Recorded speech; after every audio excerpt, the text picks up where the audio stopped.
أعوذ بالله من الشيطان الرجيم. بسم الله الرحمن الرحيم. والسابقون الأولون من المهاجرين والأنصار والذين اتبعوهم بإحسان رضي الله عنهم ورضوا عنه وأعد لهم جنات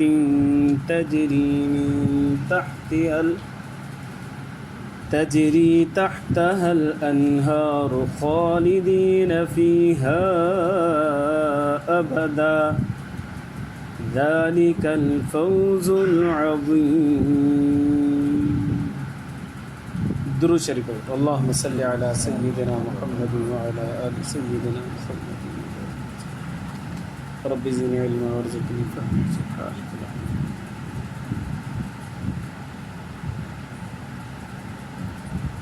मुझे मुअज़्ज़ज़ मुहतरम मुकर्रम मुजाहिद मवाहिद भाइयों दोस्तों बुज़ुर्गों, नबी करीम सल्लल्लाहु अलैहि वसल्लम जे जिगर जो टुकड़ो हुसैन इब्न अली रज़ी अल्लाह ताला अन्हु, साईं जन जो नालो मुबारक हुसैन हो,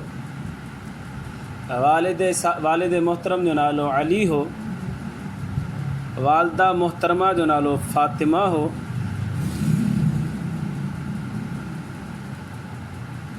लक़ब साईं जन जो सिब्ते रसूलुल्लाह ऐं रेहानतुन नबी हो,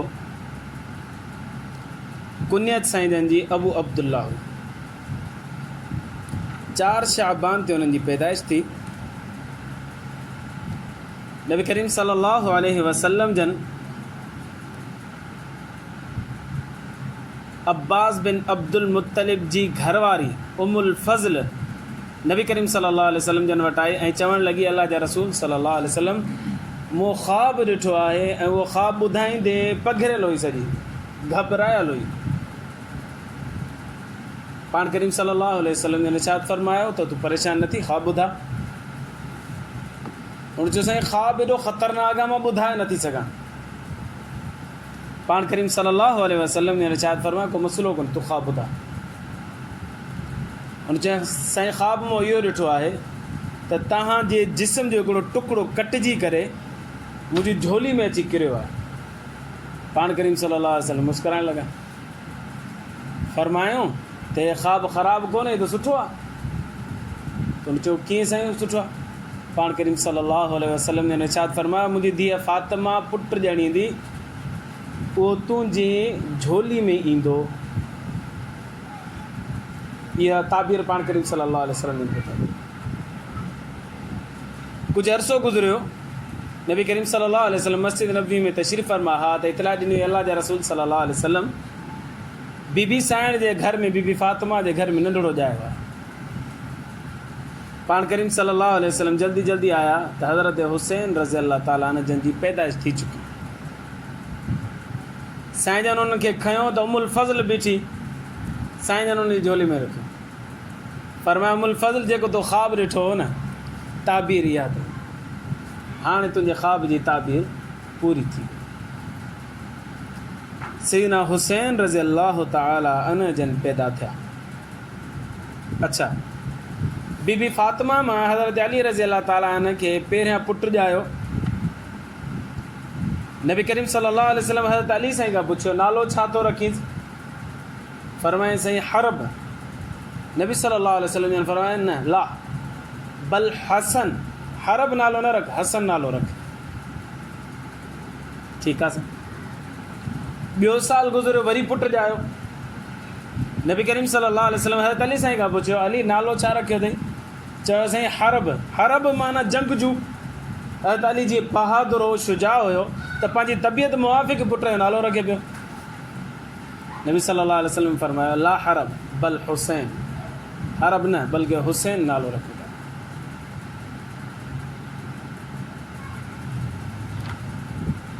हसन पोइ हुसैन, वरी टीहर हिकिड़ो पुटु ॼायो। नबी सल्लल्लाहु अलैहि वसल्लम फरमायो अली नालो छा रखियो अथई? फरमायोसीं हरब, टीहर बि हरब। पाण करीम सल्लल्लाहु अलैहि वसल्लम फरमाया ला हरब बल मुहसिन, हरब न, हाणे इन जो नालो मुहसिन आहे। हसन हुसैन मुहसिन। नबी सल्लल्लाहु अलैहि वसल्लम जंहिंजी न्याणी बीबी फातिमा खे 3 पुट ॼाया, हिकिड़े जो नालो हसन, हिकिड़े जो नालो हुसैन, हिकिड़े जो नालो मुहसिन। लखें करोड़े सलामती हुजनि इन्हनि शख़्सियातुनि जे मथां जो इन्हनि जो नालो मुबारक नबी करीम सल्लल्लाहु अलैहि वसल्लम रखिया। अच्छा, हसन जायो, नबी सल्लल्लाहु अलैहि वसल्लम फरमाया अली आज़ान तोखे न आहे ॾियणी, आज़ान मां मोहम्मद पाण ॾींदुसि, तकबीर बि मां मोहम्मद पाण चयो। हुसैन जायो, नबी सल्लल्लाहु अलैहि वसल्लम फरमाया हुसैन अली आज़ान तोखे न आहे ॾियणी, साॼे पासे आज़ान बि मां ॾींदुसि, खाॿे पासे तकबीर बि मां मोहम्मद सल्लल्लाहु अलैहि वसल्लम पाण। उनजी बरकत इहा थी आज़ान जी जो सैयदना हुसैन करबला जे मैदान में मौजूदु हुयो, तीर ऐं तलवारियूं वसनि पियूं, पर हद हुसैन रज़ी अल्लाह अन चाहे पियो, माण्हुनि खे चए पियो मूंखे 2 रकातूं निमाज़ पढ़नि। नबी सल्लल्लाहु अलैहि वसल्लम आज़ान ॾिनी ही, उन आज़ान जो एॾो असरु हुयो जो हज़रत हुसैन जी ज़िंदगी में निमाज़ क़ज़ा कोन थी, बल्कि जंग जे दौरान बि फरमाइनि पिया त मूंखे निमाज़ पढ़ण ॾियो, नमाज़ जो टाइम थी चुको आहे।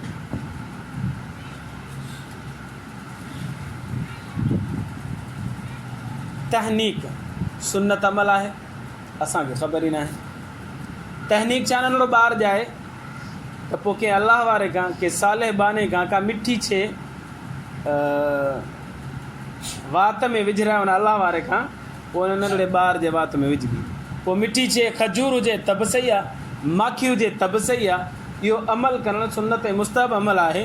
नबी सल्लल्लाहु अलैहि वसल्लम जन हज़रत हसन खे बि तहनीक ॾिनी, हज़रत हुसैन खे बि तहनीक ॾिनी। पाण करीम सल्लल्लाहु अलैहि वसल्लम मिठी शइ कान विधी, बल्कि पाण सल्लल्लाहु अलैहि वसल्लम पंहिंजी लुआ मुबारक कढी हज़रत हसन रज़ी अल्लाह अन जे वात मुबारक में बि विधी, हज़रत हुसैन रज़ी अल्लाह जे वात मुबारक में विधी। इहे पंहिंजी औलादुनि खे नेक ऐं सालिह माण्हू खां कराइणु घुरिजे तहनीक। 7 ॾींहं ते नबी सल्लल्लाहु अलैहि वसल्लम हज़रत हुसैन, हज़रत हसन खे बि हज़रत हुसैन खे बि 7 ॾींहं ते वार मुबारक कूड़ाया, अक़ीक़ो कयो। पुटु हुजे त 2 बकरा, धीअ हुजे त 1 बकरो।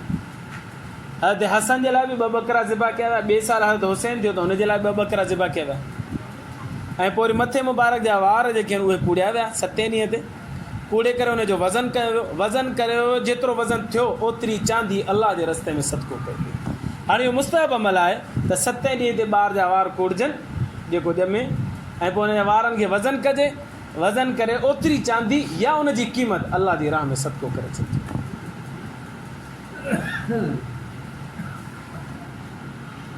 नबी करीम सल्लल्लाहु अलैहि वसल्लम जन खे ॾाढी मुहबत ई हज़रत हसन सां बि ऐं हज़रत हुसैन सां।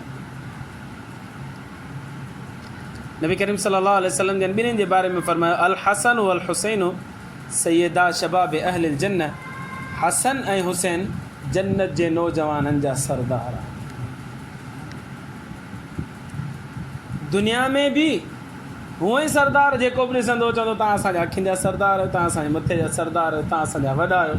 पर जन्नत जे अंदरि बि नौजवान जेके हूंदा उन्हनि जा सरदार हसनैन करीमैन रज़ी अल्लाह ताला अन्हुमा 2 ॼणा।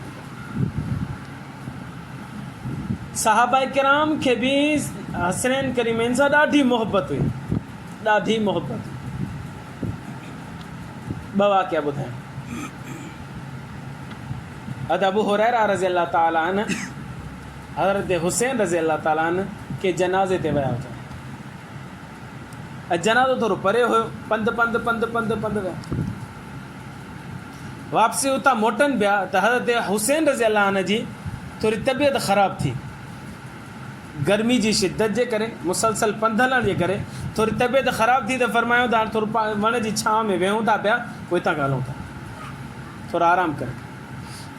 हज़रत हुसैन रज़ी अल्लाह अन हज़रत अबू हुरैरा रज़ी अल्लाह अन फरमाया ठीकु आहे साईं, मुनासिब इहो ई आहे।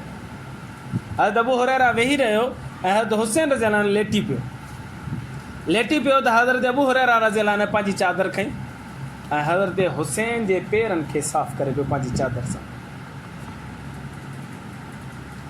चादर अबू हुरैरा जी आहे ऐं अबू हुरैरा जी उमिरि 50 साल खां मथे थी चुकी आहे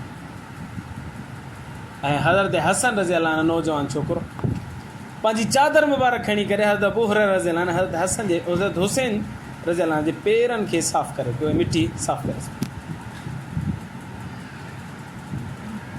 हज़रत हुसैन रज़ी अल्लाह उथी वेही रहियो साईं तव्हां ही छा था कयो पंहिंजी चादर सां मुंहिंजे पेर खे पिया साफ़ कयो इहो सुठो न आहे सही न आहे हज़रत अबू हुरैरा रज़ी अल्लाह उहे अल्फाज़ फरमाया जेके सोन जे पाणी सां लिखिजनि फरमाया साईं तव्हांजे मक़ाम जी जेका मूंखे ख़बर आहे हिननि माण्हुनि खे ख़बर हुजे न त तव्हांखे हर वक़्तु पंहिंजे कुल्हे ते खणी घुमाइनि पेर तव्हांखे ज़मीन ते रखणी न ॾिए जेको मक़ाम मूंखे ख़बर आहे हिननि माण्हुनि खे ख़बर आहे। नंबर 2 हज़रत उस्मान गनी रज़ी अल्लाह अन्हु ऐं हज़रत हुसैन रज़ी अल्लाह अन्हु ॿई ॼणनि हज़रत उस्मान जे ख़िलाफ़त जे दौर में ऐं कुझु ॿिया माण्हू अब्दुल्ला बिन जाफ़र रज़ी अल्लाह अन्हु बि मिली सिली करे कुझु ॿिया माण्हू बि हिकिड़ो लश्कर ठाहियो ऐं उमिरि जे लाइ मक्कतुल मुकरमा जी तरफ़ हलंदा रहिया रस्ते में हिकिड़ी जॻह आहे जिते हज़रत हुसैन रज़ी अल्लाह अन्हु बीमार थी पियो बुख़ार थी पियो बुख़ार एॾो थी पियो जो हाणे सफ़र जी माना ताक़त ई न हुई अॻिते हलण जी ऐं मदीने खां बि इलाही ॿाहिरि निकिरी आया हज़रत उस्मान गनी रज़ी अल्लाह अन्हु हज़रत जाफ़र रज़ी अल्लाह अब्दुल्ला बिन जाफ़र रज़ी अल्लाह अन्हु खे फरमायो तव्हां तीमारदारी कयो देखभाल कयो हज़रत हुसैन जी असां वञूं था उमिरि करण जे लाइ ऐं हिकिड़े माण्हू खे वरी वापसि मदीना मुनव्वरा मोकिले छॾियऊं त अली उल मुर्तज़ा रज़ी अल्लाह अन्हु खे इत्तला ॾियो त तव्हांजे फ़र्ज़ंद हुसैन खे बुख़ार थी पियो फलाणे मक़ाम ते मौजूदु आहिनि हा अचो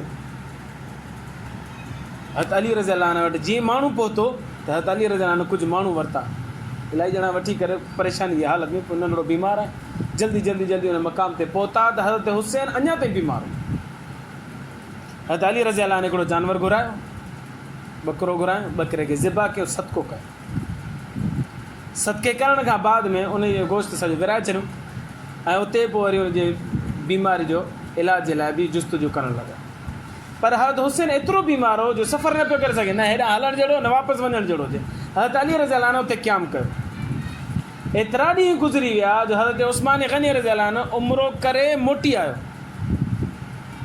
त अञा ताईं उन जॻह ते मौजूदु आहे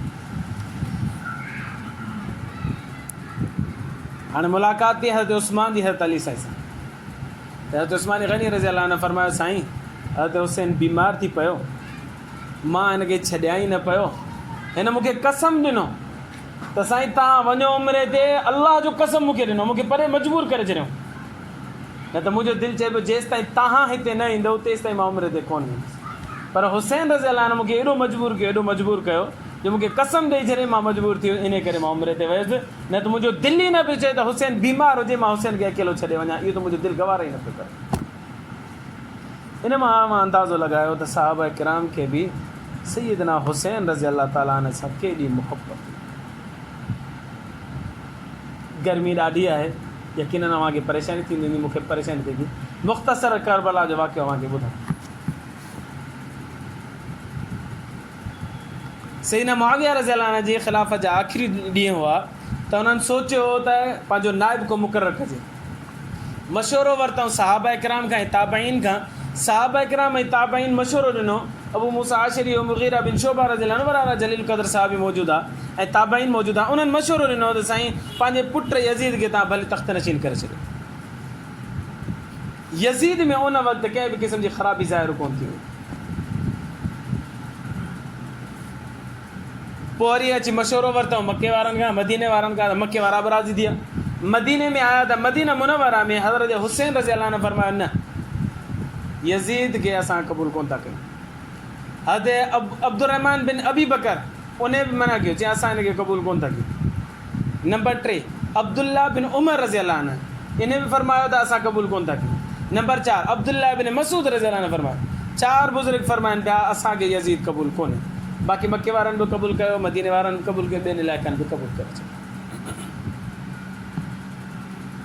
कुझु ॾींहं गुज़रिया अब्दुल्ला बिन उमर रज़ी अल्लाह अन्हु बि फरमायो ठीकु आहे असांखे क़बूल आहे अब्दुल्ला बिन मसूद रज़ी अल्लाह अन्हु फरमायो ठीकु आहे असांखे क़बूल आहे बाक़ी वञी रहियो अच्छा 5 माण्हू 4 न 5 माण्हू अब्दुल्ला बिन मसूद, अब्दुल्ला बिन उमर इन्हनि क़बूल करे छॾियो। अञा मूं हिकिड़ो नालो कोन खयो, अब्दुल्ला बिन ज़ुबैर, उन्हनि बि क़बूल न कयो।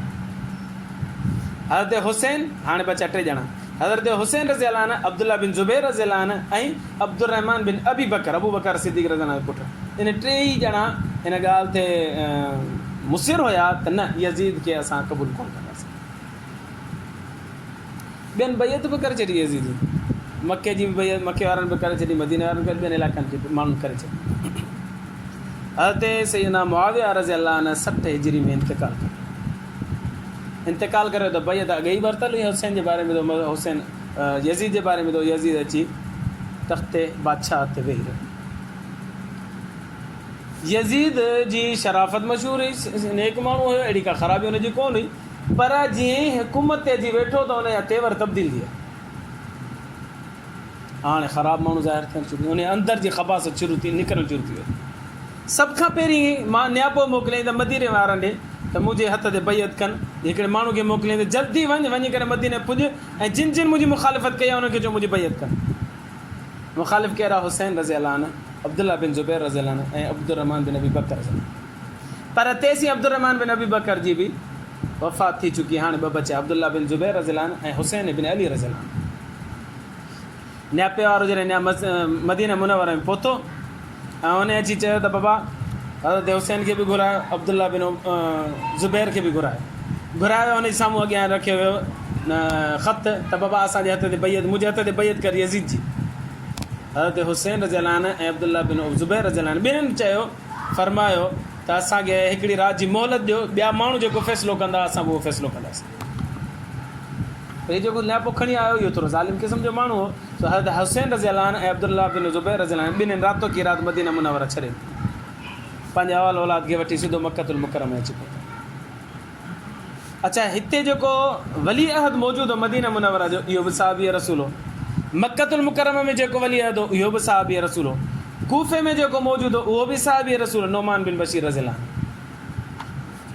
यज़ीद छा कयो, उनखे ख़बर पई त हुसैन बि बैत कोन थो करे, अब्दुल्ला बिन ज़ुबैर बि बैत कोन थो करे, लिहाज़ा मके जे वाली खे बि हटाए करे उते ॿियो ज़ालिम बादशाह रखी, वली अहद रखी। मदीने जे वाली खे बि हटाए करे ॿियो ज़ालिम रखी। हुसैन मके में हुजे त मके में बैत वठोसि, मदीने में हुजे त मदीने में बैत वठोसि। हज़रत हुसैन मके में अची वियो, तेसीं कूफ़े वारनि ख़त लिखणु शुरू कया, हुसैन तूं असां ॾे अचु, असां यज़ीद खां बेज़ार आहियूं ऐं हिते जेको वाली आहे असां हुनजे पोयां नमाज़ बि कोन था पढ़ूं, जुमो बि कोन था पढ़ूं, महिरबानी कर तूं अचु असां ॾे, असांजा फसल तयारु थी चुकी आहे, नंढड़ा ॿार तुंहिंजो राहूं पिया था तकनि, महिरबानी कर तूं अचु, असांजी ज़मीन असांजे लाइ वुसअत जे बावजूदि तंग थी चुकी आहे, अचु त असां तुंहिंजे हथ ते बैत कयूं। हिकिड़ो ख़त, ॿियो ख़त, टियों ख़त, 12,000 ख़त लिखियूं। हज़रत हुसैन रज़ी अल्लाह अन्हु फरमायो हेॾा ख़त अचनि था पिया, मजबूर थी वियो त मूंखे वञणु घुरिजे, लिहाज़ा मशवरो वरितई। मशवरे में अब्दुल्ला बिन उमर रज़ी अल्लाह अन्हु खां मशवरो वरितई। उन चयो न, कूफ़े वारनि, इराक़ वारनि तुंहिंजे वालिद साहिब सां नाफ़रमानी कई, उनखे शहीद कयूं, तुंहिंजे भाउ हज़रत हसन खे ज़ख़्मी कयूं, लिहाज़ा तुंहिंजो वञणु उते ठहे कोन थो। इहे ग़दर वारा माण्हू, धोखेबाज़ माण्हू।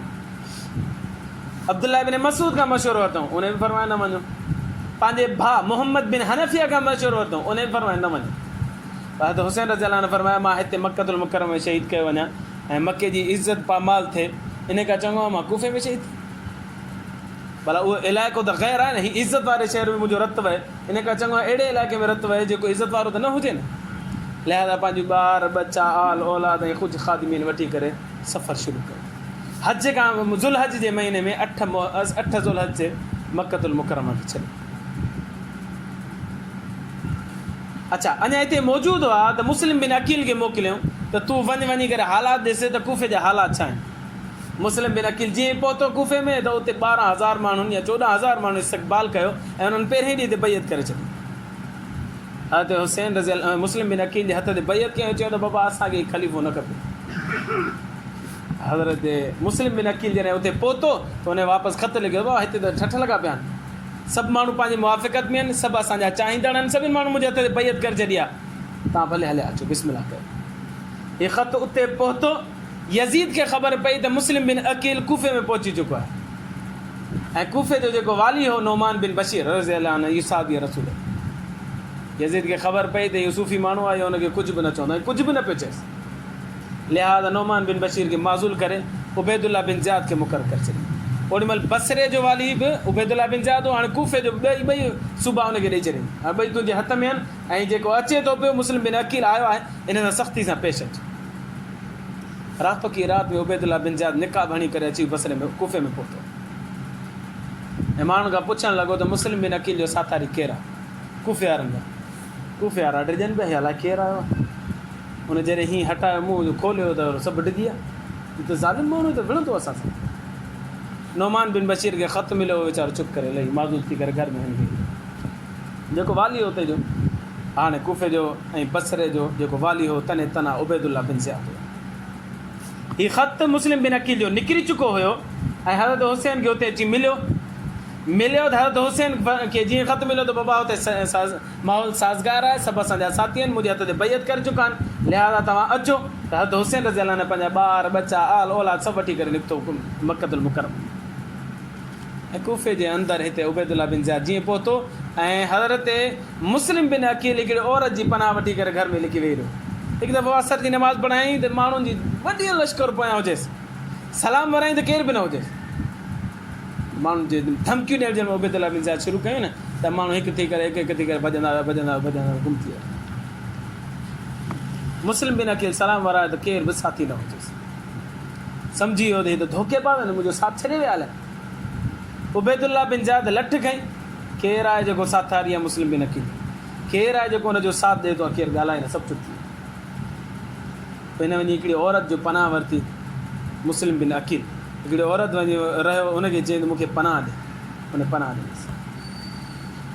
उबैदुल्ला बिन ज़ियाद खे ख़बर पई मुस्लिम बिन अकील किथे आहे, हुन औरत जे ख़बर पई, हुनखे घुराए करे हुनखे सख़्ती कयईं, दाबे ॾियण जी कोशिशि कई त उहो वीचारी औरत हुई, हुन चयो मूं वटि आहे पर मूं हुनखे अमान ॾिनी आहे, तव्हां हुनखे कुझु बि न चयोसि।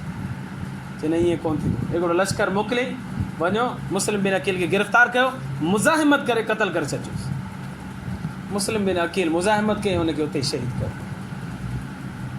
हाणे कूफ़े जा हालात बिल्कुलु ख़राबु थी चुका, अबतर थी चुका। जेको ख़त में लिखियो वियो हो उनजे बिल्कुलु अपोज़िट हुआ। हज़रत हुसैन रज़ी अल्लाह अन्हु निकिरंदो आहे सफ़र में, अध में कंहिं अची ॿुधायसि त बाबा माण्हू सभु फिरी विया अथई, तुंहिंजो केर बि साथी कोन्ह अथई, हाणे वञण जी ज़रूरत कोन्ह अथई। मुस्लिम बिन अकील खे शहीद कयो वियो आहे।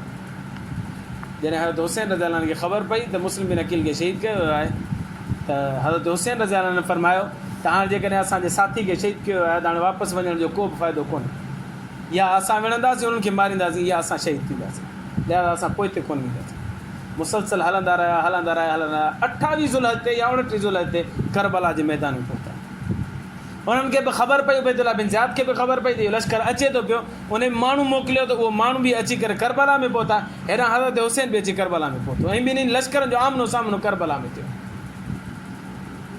हज़रत हुसैन रज़ी अल्लाह अन्हु वटि कुझु तलवारूं हुजे, 15, 18, 19 ॼणा नौजवान हुजनि, कुझु ॿारड़ा हुजनि, कुझु औरतूं हुजनि, टोटल मिलाए सिलाए 72 ॼणा हुआ। मर्द, औरतूं, ख़ादिमीन, ग़ुलाम सभु मिलाए किलाए 72 ॼणा हुजनि। पहिरीं मुहर्रम ते हुन रस्ता रोक शुरू कई, 28 या 29 तारीख़ खां पोइ हुन रस्ता रोक, पहिरीं मुहर्रम ते रस्ता रोक शुरू कई त बाबा हाणे अॻिते कोन वेंदो तव्हां। हाणे इन लश्कर जो जेको अमीर हो उनजो नालो अमर बिन साद, इहो जेको जीअं हज़रत हुसैन जो अची लश्कर रोकियो, इन जो नालो अमर बिन साद हो। इन ख़त लिखियो उबैदुल्ला बिन ज़ियाद खे, जेको कूफ़े ऐं बसरे जो वाली हो, उनखे ख़त लिखियईं त हाणे छा कयूं? हुन चयो बाबा बैत वठो, हा थो करे त ठीकु आहे, जेकॾहिं विढ़े थो त मां शहीद करे छॾियोसि। ॿियो रस्तो न आहे, 2 रस्ता आहिनि, या बैत हा या शहादत, बसि। हज़रत हुसैन रज़ी अल्लाह अन्हु हुन जे साम्हूं 3 ऑप्शन रखिया, मूंखे छॾियो, मां वापसि वञा थो पियो, पंहिंजे ॿारनि खे वठी करे सिधो मक्का ऐं मदीना वापसि वञा। नंबर 2, या मूंखे छॾियो, मां यज़ीद सां पाण वञी मुलाक़ात थो कयां, पोइ मां ॼाणे यज़ीद ॼाणे, असां पाण में ठही पवंदासीं, जेको फ़ैसिलो थियो। नंबर 3, या मूंखे छॾियो, इस्लामी मुमालिक, इस्लामी लश्कर फलाणी फलाणी जॻहियुनि ते जिहाद कनि था पिया, असां उन में वञी शिरकत कयूं था, असां बि जिहाद कयूं था पिया। इहे 3 ॻाल्हियूं हज़रत हुसैन रज़ी अल्लाह जे साम्हूं रखियूं। पोइ हुननि 3 खां इनकार करे छॾियो, हुसैन तोखे वापसि बि कोन छॾींदासीं, यज़ीद ॾांहुं बि कोन छॾींदासीं, इस्लामी लश्कर सां मिलाइण बि कोन छॾींदासीं।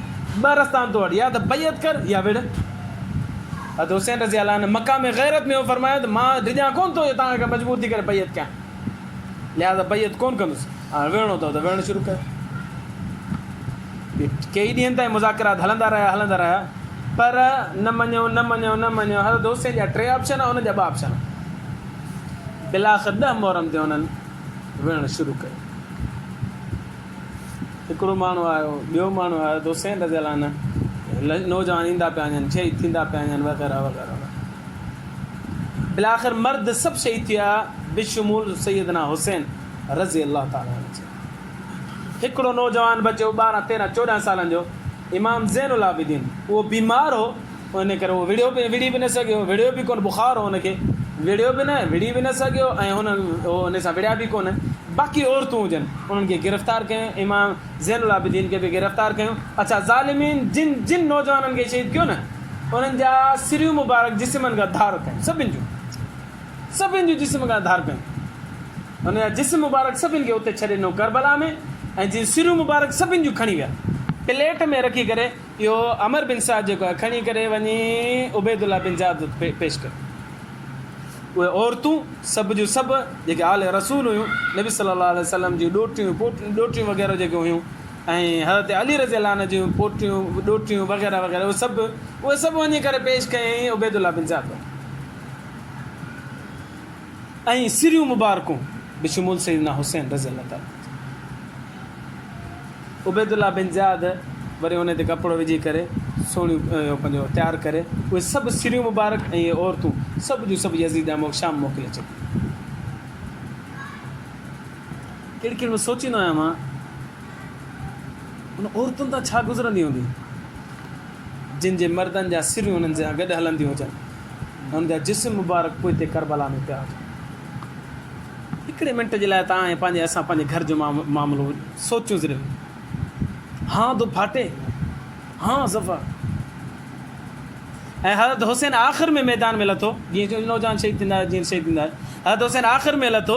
हज़रत हुसैन जे साम्हूं सिर्फ़ु लाशूं ई हुयूं पंहिंजनि जूं। केॾो जिगरो हूंदो हज़रत हुसैन जो, ईअं उथियो लथो मैदान में ऐं विढ़ंदो रहियो, ऐं केतिरनि खे मारे बि सही जहन्नम हासिल कयईं, बिलाख़िर पाण बि शहीद थी वियो। हज़रत हुसैन जे साम्हूं जंहिंमें पंहिंजे बच्चनि जूं लाशूं हूंदियूं, छा गुज़रियो हूंदो हज़रत हुसैन जे मथां।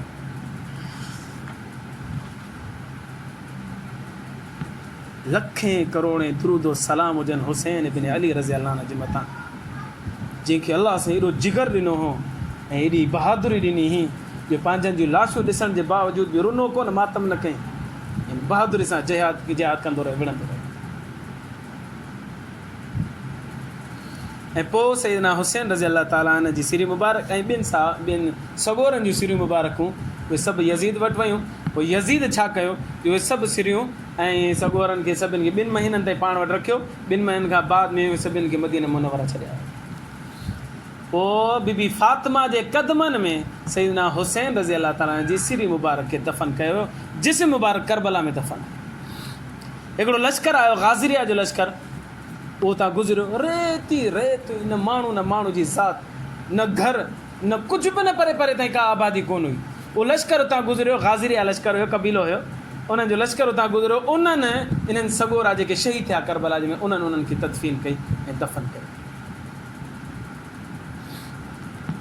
हज़रत हुसैन रज़ी अल्लाह जेल में मैदान में विढ़ण जे लाइ लथो त साम्हूं आयो अब्दुल्ला बिन हौज़ा। उन हज़रत हुसैन रज़ी अल्लाह खे चयो तलवार साम्हूं खणी करे, चयो हुसैन तयारु थी वञ, जहन्नम तुंहिंजो इंतज़ारु करे थी पई। हज़रत हुसैन रज़ी अल्लाह ताला ने फरमायो त मां जेकॾहिं हिन दुनिया मां हलियो वियुसि त रब महिरबान ऐं पंहिंजे महबूब नाने मुहम्मद सल्लल्लाहु अलैहि वसल्लम वटि हाज़िरी ॾींदुसि, पर तूं पंहिंजो ख़ैरु घुर, जेकॾहिं तूं मरी वहीं त तुंहिंजो छा असरु थींदो, तूं कंहिंजे साम्हूं वञी पेश थींदे। अब्दुल्ला बिन हौज़ा उन हज़रत हुसैन रज़ी अल्लाह ताला सां विढ़ियो। हज़रत हुसैन रज़ी अल्लाह खे अच्छा वधियो अॻियां त हज़रत हुसैन रज़ी अल्लाह खां पुछियो तुंहिंजो नालो छा आहे? हुन चयो मुंहिंजो इब्न हौज़ा नालो आहे। हज़रत हुसैन मथे ॾिठो, फरमाया अल्लाह हिन जो मौत अहिड़ो कर जो माण्हुनि जे लाइ इबरत जो निशानो बणिजी वञे। जॾहिं ईअं हज़रत हुसैन खे बदवा ॾींदो अॻियां वधियो, अॻियां वधण जी कोशिशि कई त हुनजे घोड़े खे कुझु आसरो मिलियो,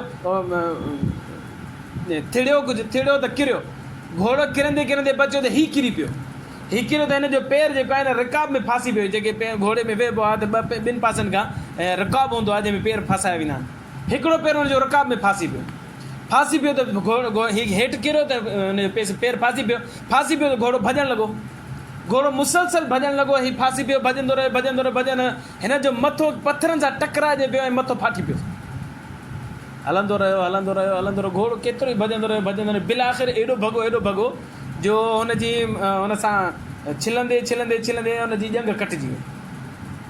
ॼंग कटिजी वई, हुनजी हिकिड़ी ॼंग जो हिकिड़ो हिसो जेको आहे उन रिकाब में घोड़े सां फाथल हुजे ऐं ॿियो हिसो जेको आहे हुनजे जिस्म सां लॻल हुजे, ऐं उहो हिन हाल में हुयो जो हुनजे मथे मां रतो हुयो ऐं फाटल हुनजो मथु, ऐं हीउ जहन्नम हासिल थी चुको, मरी वियो।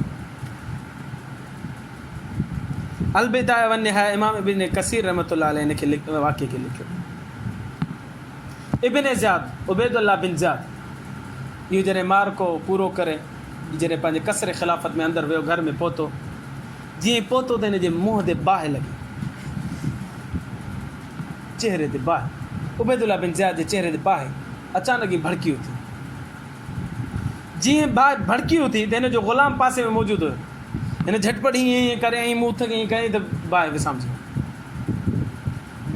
त हिनखे ग़ुलाम पासे में बीठो, हुन ग़ुलाम खे चई त कंहिंखे ॿुधाइजांइ न त मुंहिंजे मुंहं ते बाहि निकिरी आई, त हिन जी माउ ॿुधो, हुनजो नालो हो इब्न मरजाना हुनजो नालो, हुन उबैदुल्लाह बिन ज़ियाद जी माउ जो नालो मरजाना, हुन चयो ओ ख़बीस, नबी सल्लल्लाहु अलैहि वसल्लम जे जिगर जे टुकड़े खे तूं शहीद करायो आहे, यकीनन दुनिया में तोखे बाहि आहे त आख़िरत में बि तोखे बाहि मिलंदी।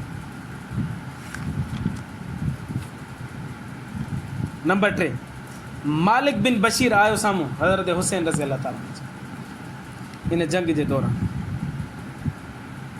हज़रत हुसैन खे ललकारे त हिम्मत अचे त साम्हूं अचे, हज़रत हुसैन रज़ी अल्लाह तलवार खणी अॻियां वधो, हुन हज़रत हुसैन जे मथे मुबारक ते तलवार हईं, तलवार हणण सां हज़रत हुसैन जी टोपी मुबारक जेका हुई शहीद थी वई, कटिजी वई, उन जे खां बाद में तलवार मथे मुबारक में लॻी, हज़रत हुसैन खे रज़ी अल्लाह ताला खे रत वहणु शुरू थियो,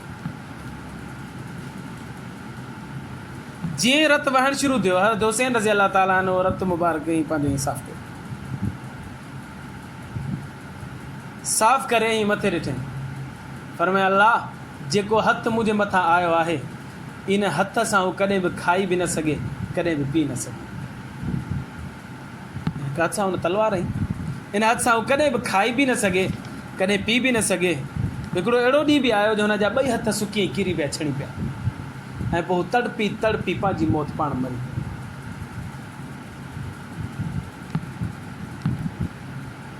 हिकिड़ो इंतिहाई अलमनाक वाक़ियो आहे करबला जो वाक़ियो, इंतिहाई दर्दनाक वाक़ियो आहे, इन जे ॿुधण सां ई माण्हू जे दिलि जे अंदरि ग़म गुस्सो भरिजी थो अचे ऐं कर्ब हिकिड़ो भरिजी थो अचे, ऐं यज़ीद ऐं उन जे साथारनि जे लाइ हिकिड़ो दिलि जे अंदरि बुग़्ज़ जेको जाइज़ बुग़्ज़ आहे पैदा थी थो वञे, ऐं पर उन जे बावजूदि असां वरी अहिड़ा अमल करणु शुरू कयूं था पिया जेके शरीयत सां मुतसादिम आहे, उन्हनि आमाल मंझां हिकिड़ो अमल मातम बि आहे, छा आहे, अब मातम कयूं था, हुसैन शहीद थियो आहे, असां हुनजे ॾुख में दर्द में मातम कयूं, दलील कहिड़ी आहे, हिकिड़ी दलील तव्हांखे ॿुधायां, दलील इहा आहे त अवैस करनी नबी सल्लल्लाहु अलैहि वसल्लम उहुद जे जंग में साईं जन जा ॾंद मुबारक शहीद थिया, त अवैस करनी पंहिंजा ॾंद मुबारक शहीद कया, तोड़े छॾिया, हुन जेको नबी सल्लल्लाहु अलैहि वसल्लम खे तकलीफ़ आहे साॻी हुन पाण खे तकलीफ़ ॾिनी, लिहाज़ा मातम करणु जाइज़ आहे, बसि हीअ ॻाल्हि करे दुआ करो। असां चवंदा आहियूं त साईं इहो वाक़ियो पहिरीं ॻाल्हि त कंहिं सही सनद सां साबित ई कोन्हे कंहिं किताब सां। नंबर 1। नंबर 2, अवैस करनी ॾंद मुबारक भॻा हुआ, अवैस करनी केरु आहे, हैसियत हुनजी छा आहे, ताबइयो हज़रत अली रज़ी अल्लाह अन्हु जंग उहद में शरीक हुयो, इहो केरु आहे, सहाबी आहे, नबी सल्लल्लाहु अलैहि वसल्लम जो न्याणो आहे, नबी सल्लल्लाहु अलैहि वसल्लम जो सोट आहे, हज़रत अली रज़ी अल्लाह अन्हु कुझु बि कोन्ह कयो, पंहिंजा ॾंद शहीद कोन्ह कया, मूंखे ॿुधायो त हज़रत अली खे मोहबत नबी सल्लल्लाहु अलैहि वसल्लम हुई या न हुई, पर उन ॾंद मुबारक पंहिंजा शहीद न कया, अवैस करनी शहीद कया। असांखे कंहिंजी ताबेदारी करणु घुरिजे, अली जी करणु घुरिजे या अवैस करनी जी करणु घुरिजे, अली नबी सल्लल्लाहु अलैहि वसल्लम जो न्याणो बि आहे, अली नबी सल्लल्लाहु अलैहि वसल्लम जो महबूब बि आहे, अली नबी सल्लल्लाहु अलैहि वसल्लम जो सोट बि आहे, अली नबी सल्लल्लाहु अलैहि वसल्लम जो जिगर जो टुकड़ो बि आहे। नबी सल्लल्लाहु अलैहि वसल्लम पंहिंजी प्यारी प्यारी न्याणी बीबी फातिमा खे ॾिनी आहे, उन त कोन टोड़ियो, अवेस करनी टोड़ियो आहे। तव्हां अवेस करनी जे पोयां लॻायो, अली जे पोयां छो कोन था लॻो? उन त कोन टोड़ियो। लिहाज़ा इहो तव्हांजो चवण त अवेस करनी जी फर्मा बरदारी था कयूं, इहा ग़लति आहे। तव्हांखे फर्मा बरदारी हज़रत अली जी करणु घुरिजे। ॿियो जवाबु, टियों जवाबु, नबी सल्लल्लाहु अलैहि वसल्लम जन जा ॾंद मुबारक शहीद थिया, अवेस करनी पंहिंजा ॾंद टोड़िया।